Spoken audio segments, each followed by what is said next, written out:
안녕하세요. 자, 오늘은 일제 식민 지배와 민족 운동의 전개에서 솔직히 나 이 부분도 마음에 안 들어요. 왜요? 표현이 왜 민족 운동이에요? 민족 해방 운동이든가 그래야지. 아니면 민족 해방 투쟁. 우리나라는 애지간하면 다 무브먼트예요.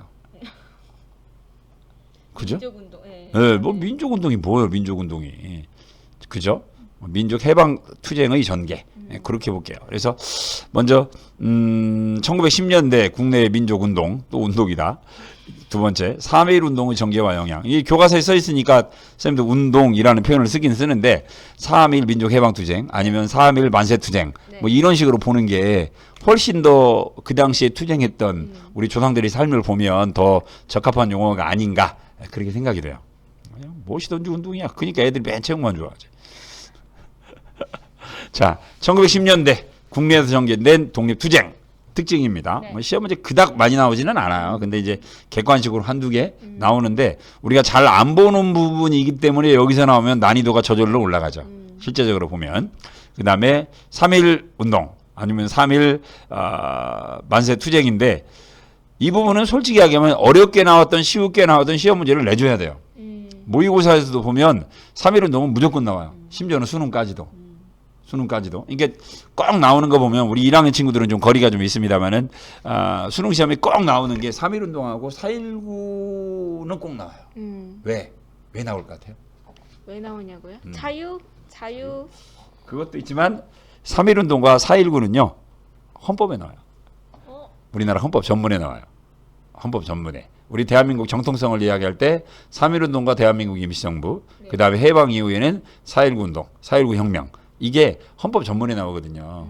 그렇기 때문에 헌법 정신을 앙양하고 실천한다는 그런 측면에서 나왔는데도 또 나와요. 나왔는데도 또 나와요. 그러니까 조금은 이렇게 알고 있으면 조금 시사해 주는 바가 있고요. 뭐 한국사 능력 검정이네 뭐네 특히 공무원 시험이네 뭐네 일 때도 무조건 나온다고 보시면 돼요. 또 하나 나온다라고 한다면 약간 떨어지긴 하는데 6.25 전쟁도 나와요. 그런 의미에서 볼 때는 작년에 나왔으니까 올해 안 나오겠지가 아니라 작년에 나왔으니까 올해 또 나와요. 이제 그렇게 보시면 될 것 같아요. 자, 1910년대 국내외 독립운동, 국내 비밀결사운동. 네. 비밀결사가 뭔 말이에요? 비밀로 만들었다는 거죠. 왜 그럼 몰래. 왜 몰래 만들어요? 탄압 이제 무단 통치기. 그렇죠. 1910년대는 일제가 무슨 통치이기 때문에 무단 통치이기 때문에 그래서 무단 통치하면 뭘 특징으로 하냐면 물론 많은 특징이 있어요. 근데 그 중에 하나가 뭐냐면 언론 출판 집회 결사의 자유를 인정하지 않아요. 그래서 무단 통치예요. 인간의 기본권도 부정을 했지만 물론 이제 우리 인간의 기본권 가운데 신체의 자유도 있지만 사상의 자유도 있거든요. 이걸 통제했기 때문에 못하게 했기 때문에 단체는 몰래 만들 수밖에 없었던 거예요. 그래서 비밀결사예요. 그러니까 무단 통치와 비밀결사는 한 세트예요. 알고 보면 자 가혹한 탄압. 그래서 그리고 국내에서 활동이 어려워진 의병 조직은 만주와 내주로 이동을 했는데 대표적인 지역은 만주와 연해주, 신민의 지역이라면서요. 그러니까 신민회가 만든 서간도의 서간도의 삼원보. 그렇죠. 삼원도 독립운동 기지. 네. 여기에 이제 있었던 대표적인 독립운동 단체가 신흥무관학교. 그렇죠. 신흥무관학교. 이렇게 되겠고요. 이제 신민회가 가장 먼저 나오는 이유 가운데 하나는 가장 유명하기도 하고 어떻게 보면 가장 먼저 만들어졌다. 그렇게 보시면 될 것 같고요. 국내에 남아 있는 독립운동가들은 이제 아까도 이야기한 것처럼 일본 아이들이 민족해방투쟁을 인정하지 않았기 때문에 이제 몰래 단체를 만들어서 활동할 수밖에 없었는데 대표적인 단체 교과서에 2개가 나와요. 독립의금부.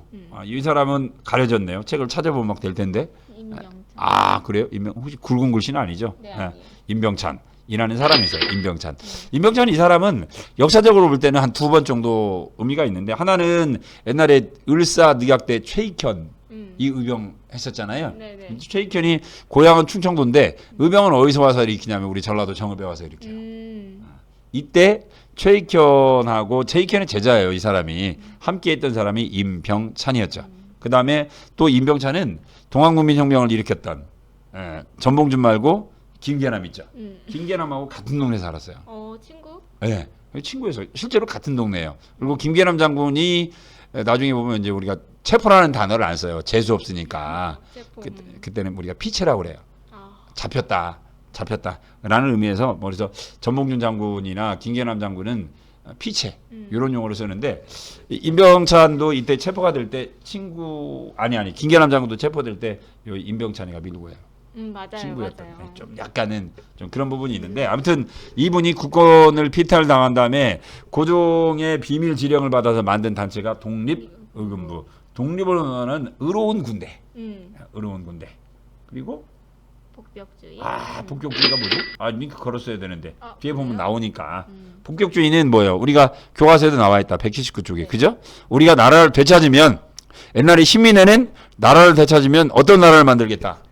공화정. 그렇죠. 이제 더 이상 왕이 아니라 누가 주인이 되는 나라, 국민이 주인이 되는 나라를 만들겠다인데 임병찬 이 사람은 유학자예요. 그러다 보니 다시 누가 돌아와라? 왕이 돌아와라. 그렇지. 이 복벽주의가 돼요.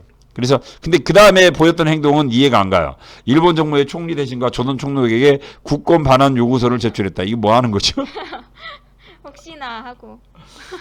그래서 국권을 돌려주세요라고 하는 편지를 썼던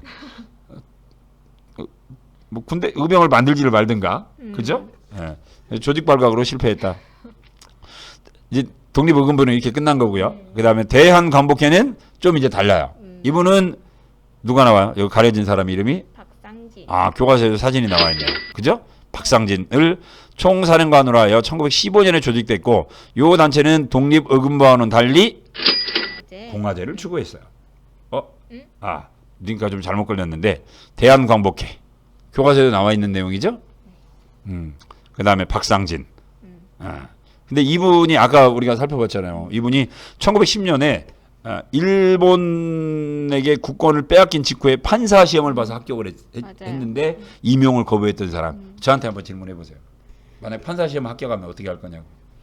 이때 일제시대 때 판사 붙으면 하실 겁니까? 그러니까 판사를 계속 할 거냐 아니면 독립투쟁을 할 거냐. 그걸 질문이라고 하세요. 저도요.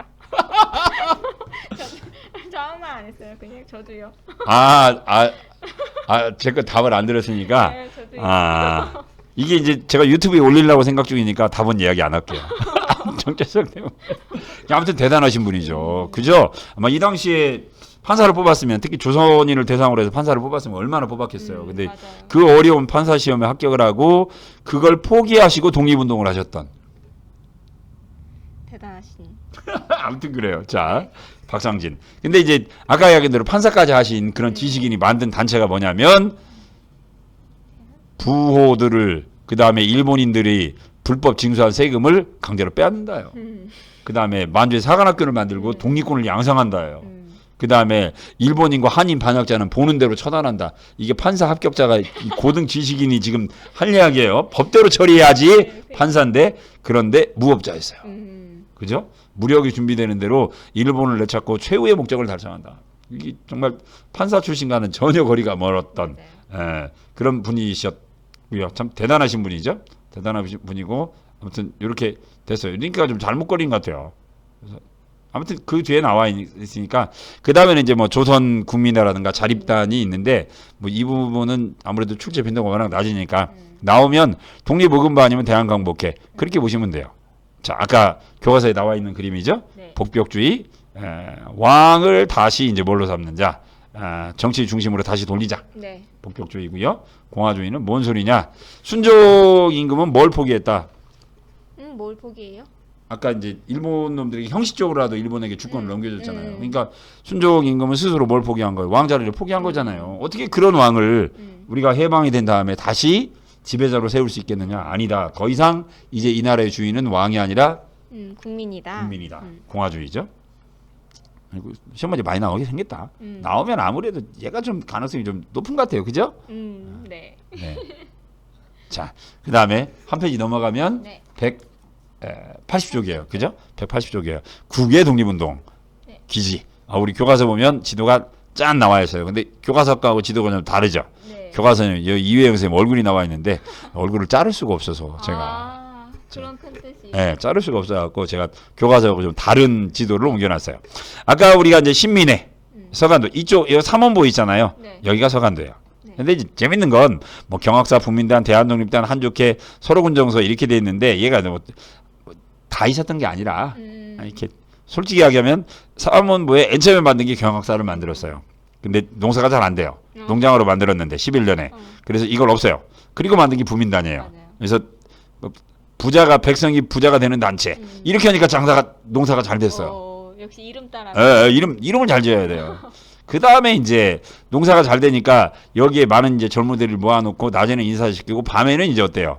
공부를 했다. 그래서 신흥무관학교. 그렇게 되는 거죠. 그래서 신흥무관학교는 이제 1911년부터 1919년까지 약 한 2천여 명의 독립군을 양성했던 곳. 요게 이제 서간도 지역입니다. 서간도 지역이고요. 여기가 서간도예요. 이렇게.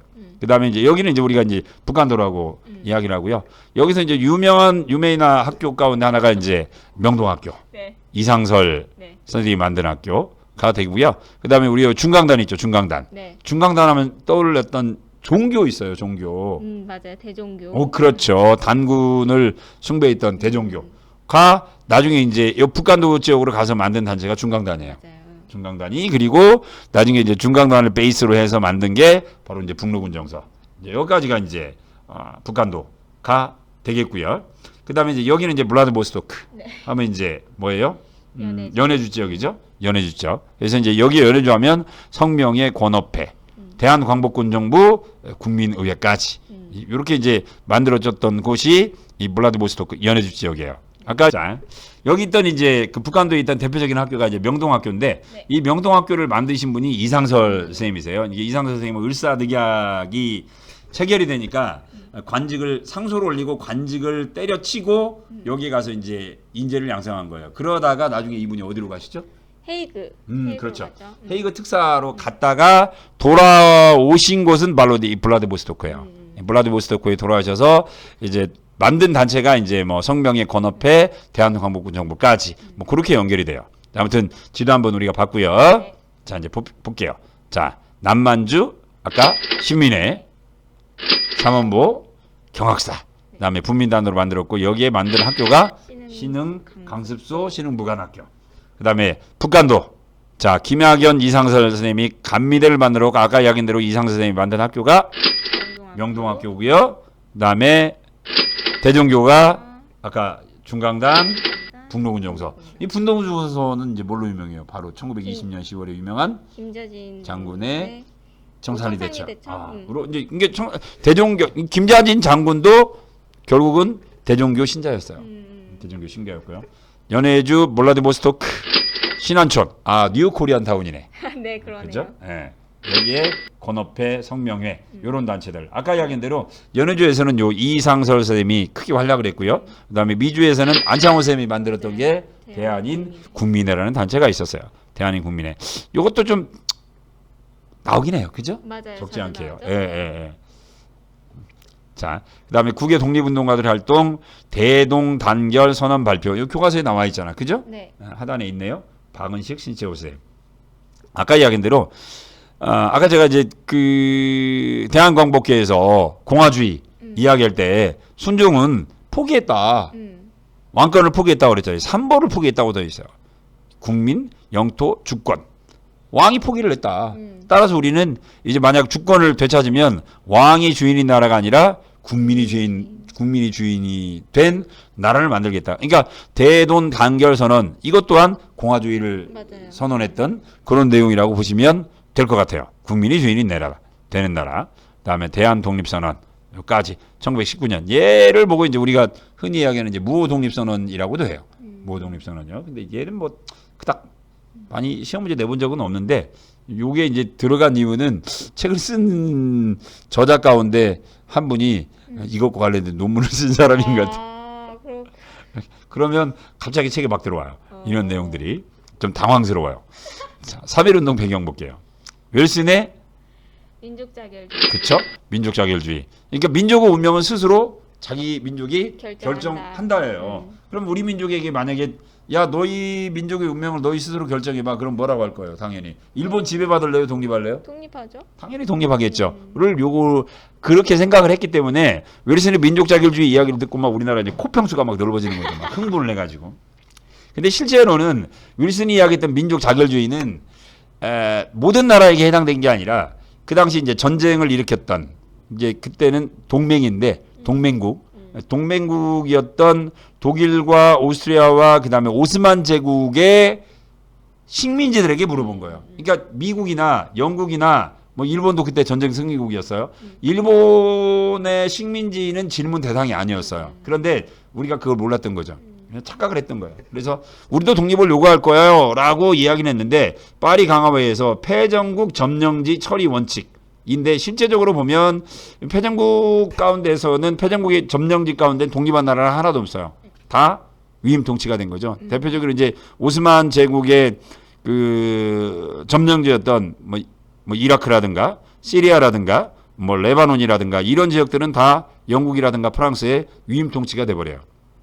독립한 경우는 없어요. 그다음에 남태평양 독일이 점령했던 여러 섬들이 있어요. 이곳은 다 누가 가져가냐면 일본이 싹 가져가요. 이게 독립한 케이스는 하나도 없어요. 1차 세계대전이 끝난 다음에는. 그럼 독립한 나라들은 어떤 나라들이냐? 바로 이런 나라들.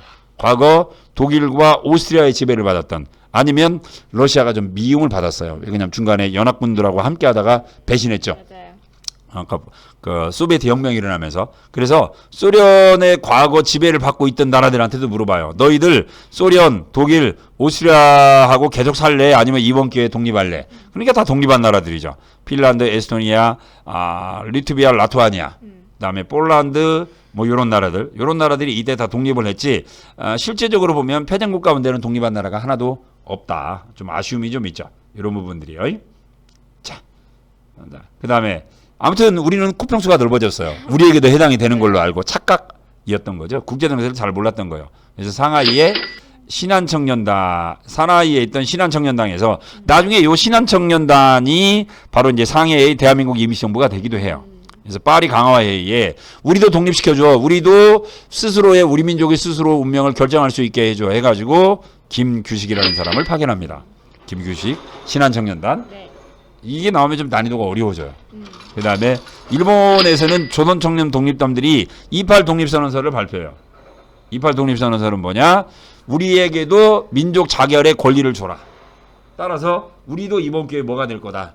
독립국으로 인정해줘라. 라고 이야기했던 게 28 독립선언이에요. 1919년 2월 8일이죠. 그러니까 뭐 시험 문제 나오면 2월 8일이니까 당연히 뭐보다는 빨라요. 이거 보면. 3.1운동보다는 당연히 빠르죠. 근데 우리 친구들이 수업을 안 들어서 28 독립선언 찍는 친구들이 있어요. 바보들. 그렇게 노골적으로 이야기하셔도 돼요. 이건요. 같은 3월 1일 날이었으니까.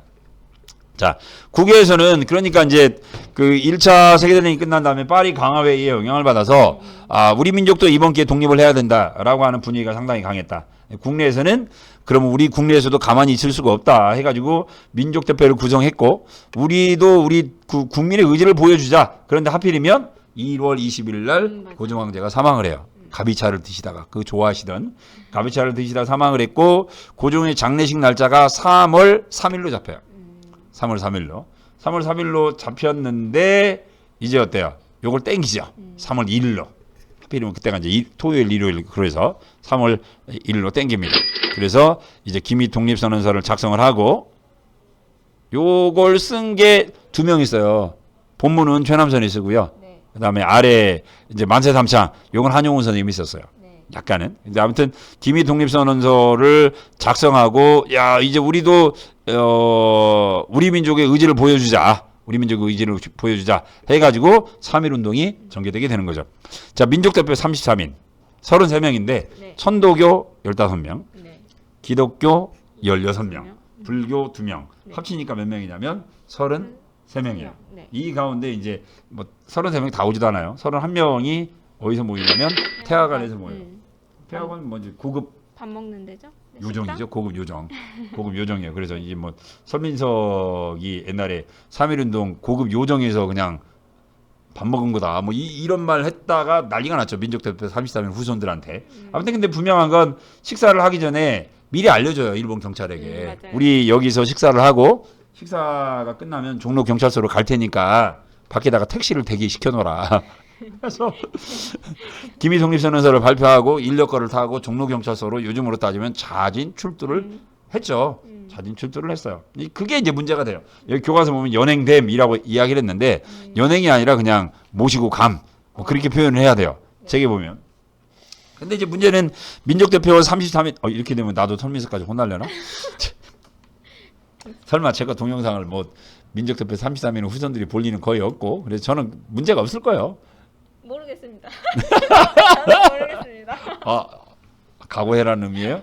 자, 아무튼 그렇게 됐고요. 근데 이제 안 오시는 거예요. 원래는 태화관에서 않고 탁공로에서 하기로 했거든요. 근데 이제 안 오니까 학생 대표 정기룡이라는 사람이 그냥 독립선언서를 읽습니다. 12시에. 근데 이제 이 부분도 문제가 되는데 나중에 이때 이분도 나중에는 이제 친일로 바뀌어요. 좀 가슴 아픈 이야기예요.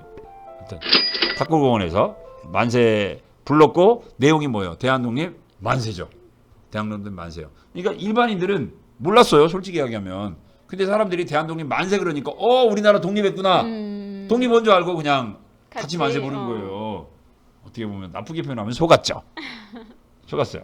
자, 그래서 만세주의가 전개됐고 이 운동이 이제 어때요? 서울에서만 전개된 게 아니라 석 달간 지방 뭐 전국 모든 시군 단위에서 전개가 되죠. 네. 연인은 200만 명. 우리나라는 연인은 뭐 한국 독립운동 지열사에서는 200만 명, 일본 총독부 자료에 따르면 한 100만 명. 이 운동을 전개했다. 뭐 우리 요즘 보면 항상 뭐 시위한다 그러면 주최 측하고 경찰하고 내용이 다르잖아요. 뭐 그거하고 마찬가지예요. 그거 마찬가지예요. 약 6월 달까지 투쟁이 전개됐는데 특히 이제 지방으로 가면 갈수록 노동자 농민들 여기 보니까 체포된 사람들 보니까 노동자 농민들이 특히 많았어요.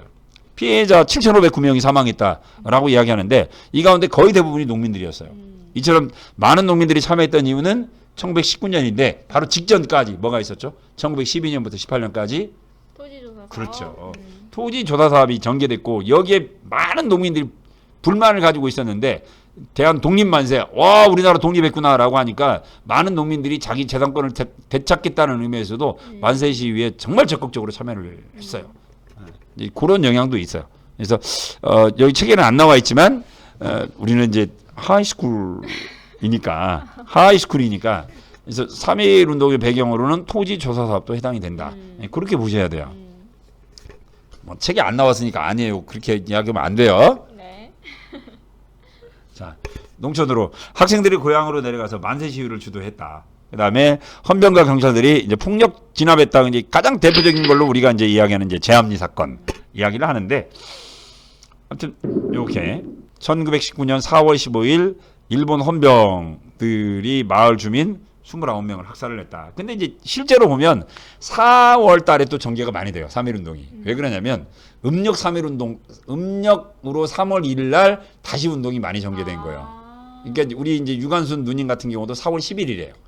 4월 11일 이제 그 아오네 장터에 횃불을 올리고 한 게 이제 음력 3월이었어요. 이게 뭐 실제로 3월 1일 날 유관순 누나는 서울 이화학당을 다니다 말았기 때문에 그때는 서울에 계셨고 학교가 이제 휴교를 했죠.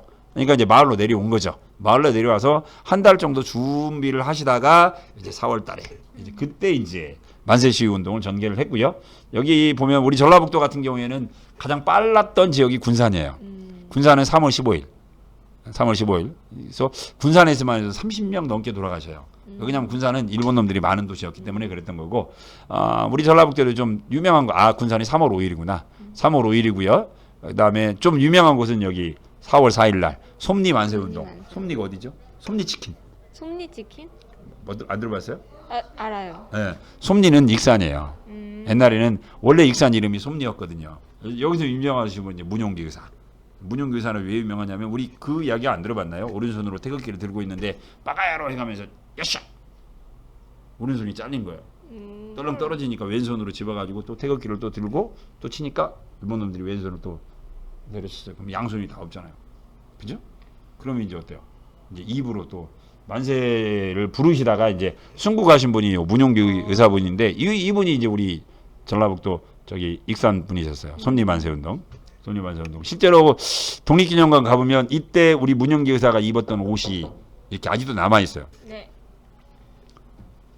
남아 있고요. 그 다음에 그 위에 보면 사진이 하나 있는데 문용기 의사 옷 위에 실제로 이 어깨가 이렇게 잘리신 분 사진이 있어요. 만세 시위 때 잘리신 분이 좀 그렇게 되고요. 우리 이제 전주 지역 같은 경우에는 이제 3월 13일 그렇게 좀 유명해요. 자.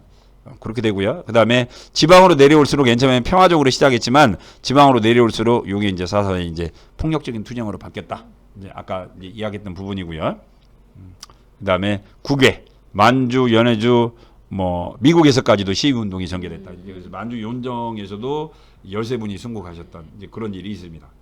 자, 의의가 또 나오죠. 3.1 운동 네. 가운데 이제 가장 많이 나오는 네. 그런 내용이죠. 한국인의 독립운동을 전 세계에 천명을 했다. 외국 언론 보도 책에 보면 나와 있나 봐요. 그죠? 몇 쪽이죠? 네, 있어요. 183쪽. 예, 그래서 이제 요게 이제 중국인들, 특히 이제 중국 거 이번 한국의 독립운동은 위대하고 비장하다. 세계 혁명사의 신기원을 개척하였다. 어라고까지 이제 극찬을 했는데 이 중국 아이들의 극찬이 중요한 이유는 이게 이제 뭘로 연결돼요? 중국의 오사운동으로 오사운동으로 연결되기 때문에 어떻게 보면 더 의미가 있다. 그렇게 보시면 되겠고요. 실제로 중국 아이들이 오사운동을 전개하면서 뭐라고 하냐면 조선을 본받아라. 조선을 본받아라. 이게 바로 슬로건이에요. 네. 조선을 본받아라. 자, 그 다음에 3.1 운동하면 무단 통치에서 문화 통치로 바뀌었다. 그 다음에 대한민국 임시정부 수립이 계기가 되었다. 그러니까 3.1 운동 다음에 대한민국 임시정부예요. 이거 진짜 많이 나오는 거죠. 대한민국 임시정부의 지도를 받아 전개됐다. 그러면 아닌 거죠. 맞아요. 그죠? 그 다음에 아까 3.1 운동이 뭐 전국적인 규모로 확산됐던 이유 가운데 하나가 바로 이제 농민들 토지조사 사업 그런 것처럼 요 이후에 노동운동이라든가 농민운동이 굉장히 활발해졌고요. 그 다음에 중국의 오사운동에까지도 영향을 주었다. 그렇게 이야기를 하고 있어요. 자, 여기까지 마치도록 할게요. 수고하셨어요. 네. 화이팅. 화이팅. 네, 마칠게요. 자, 이건 뭐